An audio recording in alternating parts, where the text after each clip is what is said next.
A osteoartrite ocorre quando a cartilagem protetora de uma articulação começa a se romper e não facilita mais o movimento suave entre os ossos, o que pode eventualmente fazer com que a articulação fique inchada e dolorida.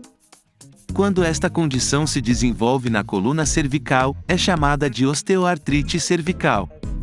Às vezes, cria-se confusão quando termos gerais são usados indistintamente para se referir à osteoartrite cervical, incluindo espondilose cervical, doença articular degenerativa ou simplesmente artrite cervical. Neste site, osteoartrite cervical é o termo que descreve especificamente a degeneração das articulações da coluna cervical. As articulações facetárias, também chamadas de articulações zigoapofisárias, são uma parte fundamental da flexibilidade da coluna.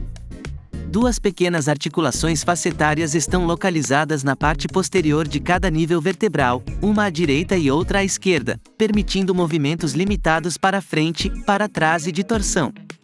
Na coluna cervical, essas articulações são chamadas de articulações cervicais.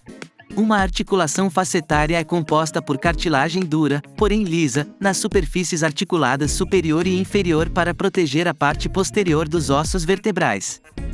A articulação é envolta em uma cápsula protetora e dentro desta cápsula há líquido sinovial que fornece lubrificação para movimentos suaves. Quando a cartilagem começa a se desgastar, o osso começa a esfregar contra o osso, o que pode facilitar o crescimento ósseo excessivo, conhecido como esporão ósseo, ou osteófitos. A fricção de osso contra osso pode causar inflamação e dor.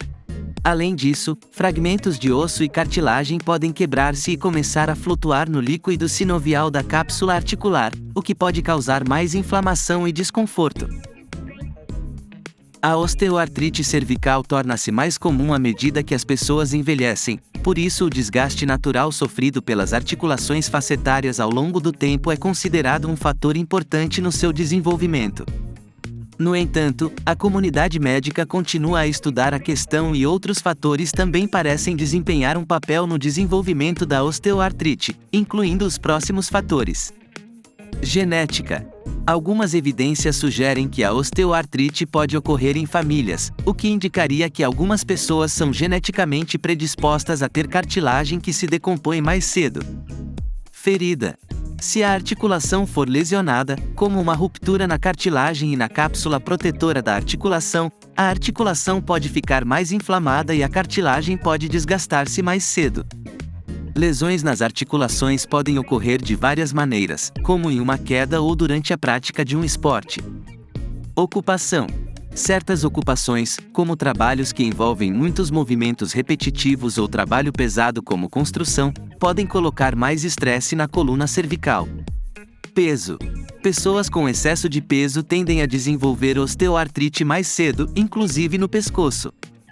Mais peso significa mais estresse nas articulações, mas outra possibilidade pode ser que pessoas com excesso de peso possam sofrer uma inflamação mais prejudicial.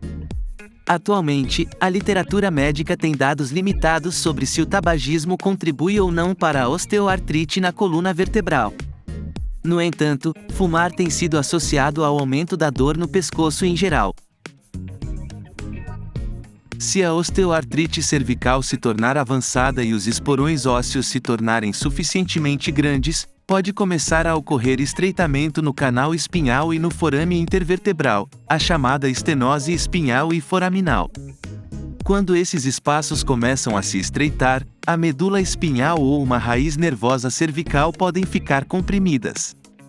Alguns sintomas graves que podem resultar incluem dificuldade em segurar objetos ou até mesmo problemas de caminhada ou coordenação. Se a medula espinhal ou uma raiz nervosa for comprimida por tempo suficiente sem procurar atendimento médico, podem ocorrer danos permanentes.